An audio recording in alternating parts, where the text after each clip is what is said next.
Prigozhin has declared war on the Russian Ministry of Defense.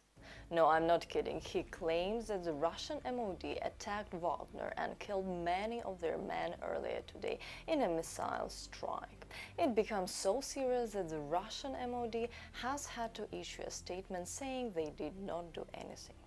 Putin had been briefed already, and Russian Telegram is talking about how Russian soldiers are being killed by other Russian soldiers on the front lines. It will get worse. But before it does, how did we get here?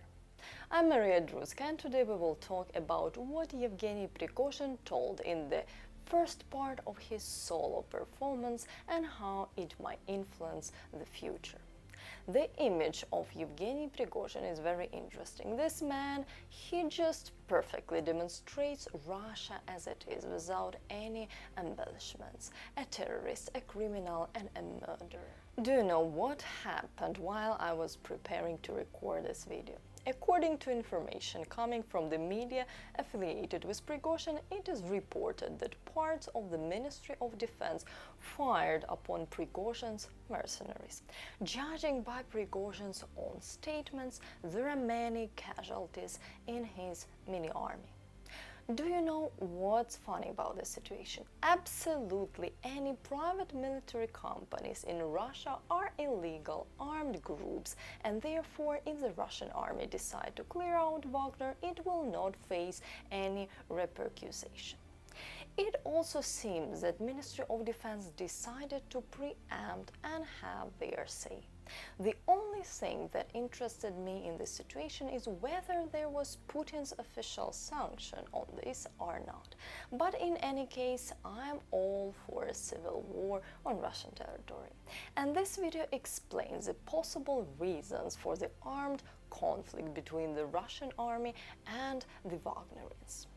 Let's start with a small introduction which directly concerns such a magnitude as objective information in Russia. For all 8 years before the start of the full-scale invasion, Russian citizens were prepared from TV screens with selective propaganda about how strong the Russian army is, about what new types of weapons almost daily come to the military, about super modern missiles capabilities of destroying almost the whole world, and this miserable Ukraine will be destroyed in a few days. For all 8 years, it was even officially told about how ruthlessly Ukrainian Nazis are bombing Donbas. And I just want to remind you that Donetsk is very close to the line of combat clash. And if you compare the photos of Donetsk and ruined Mariupol or Bakhmut, it becomes obvious who is bombing whom, but I digress. Let's continue. For all these 8 years, Donbas was ruthlessly robbed, and I'm not talking about the property of people who were forced to leave after 2014. I'm talking about the large mines and factories that were sewn into metal and exported to Russia, about total corruption and racketeering from the leaders of the so-called LDNR, and so on. The separate issue remains the torture and murder of people. Did you know in the 21st century on the territory of Eastern Europe there will be a concentration camp called isolation? Do you know what is the most terrible and cynical? The street where concentration camp is located is called Bright Pass Street, and it is used to be an ordinary art center, but isolation deserves a separate video. In short, as soon as the gray zone appeared where Ukrainian and international laws did not apply, the Russian peace immediately showed its true face. Now let's go back to the beginning of a full-scale invasion. In Russia, the law on discrediting the armed forces is adopted, the sense of which lies in the fact that for an irresponsible word about Russian army or the course of the so-called special military operation, one can end up in prison for a very long term. And now our prima donna, in the form of Yevgeny Prigozhin, comes onto the scene, who in his usual manner not only demolish all the narratives of Russian propaganda, but also discredits the army so much that the presence of his own troops and Putin's patronage protects him from prison and most likely from death. My long introduction is very important because Prigozhin denies fundamental things in his video that have been broadcasted by Russia for a long time. Now let's go through the main narratives of Prigozhin, but before that, I urge you to subscribe to the channel and like this video. And remember, you can always support this channel on Patreon and buy me a coffee if you think my videos help you better understand the current situation in Ukraine and around. It turns out that all these years Donbas was looted, including the members of the president's administration, and Donbas was not only not shelled, but they did not even have such a goal. All the shelling was only between those who fought. These statements refers to the period when active military actions were stopped and the truce began. In the second thesis is simple as tears. Zelensky, when he just came to power, was ready for negotiations. It was just necessary for the Russian leadership to calm down from Olympus.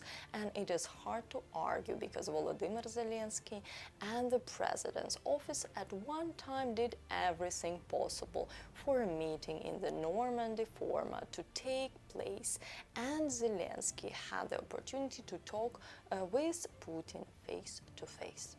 The third thesis: we are killing the so-called genetic Russians in eastern Ukraine. And again true, because for a long time of coexistence there were many marriages and relationships between Ukrainians and Russians, especially in the east of the country, where during the Soviet Union there were many people who moved from Russia to Donbas. The fourth thesis: the degenerates lined up long columns and failed to advance to Kiev, and Shoigu did not have enough guts, and at the end of the first day he was very surprised by the course of events.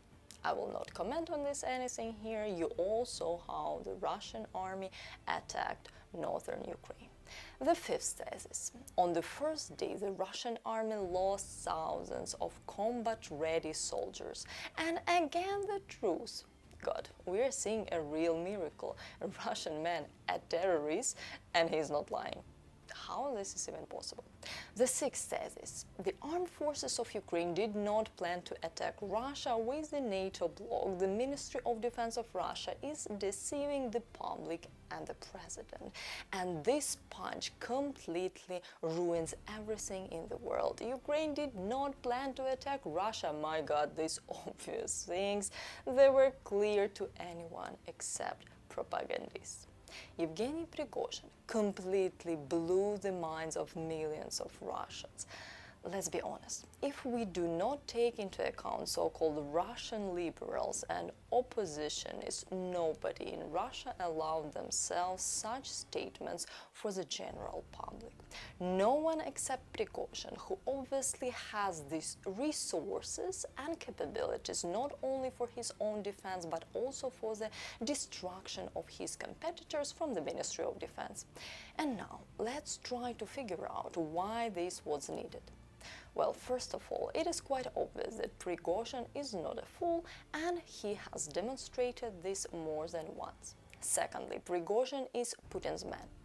Thirdly, there is a constant struggle in the Kremlin between different influence groups. Based on this, I can make three assumptions. Since Prigozhin did not touch on Putin in his speech, this means that struggle between different groups continue, but it is clearly reaching a new level and the stakes are only growing, and it seems that the owner of the illegal military campaign wants to break into the first echelon of Russian power. Second assumption is not very likely, but it's also takes place. Prigozhin demonstrates the problems in the army and power to the general public with the aim of preparing people for new difficult decisions and retreats or for the negotiation process. The third assumption is that Prigozhin himself saw a good opportunity to gain more power, and this is quite realistic considering the presence of such a tool in his own army. What do you guys think? Which one is more likely? Leave the comment below, please. In any case, we must carefully verify everything and not forget that Prigozhin is a terrorist. I will be looking forward on the second part of this video, and we will definitely tell you about the development of this situation. Rooting for all sides. Slava Ukraini!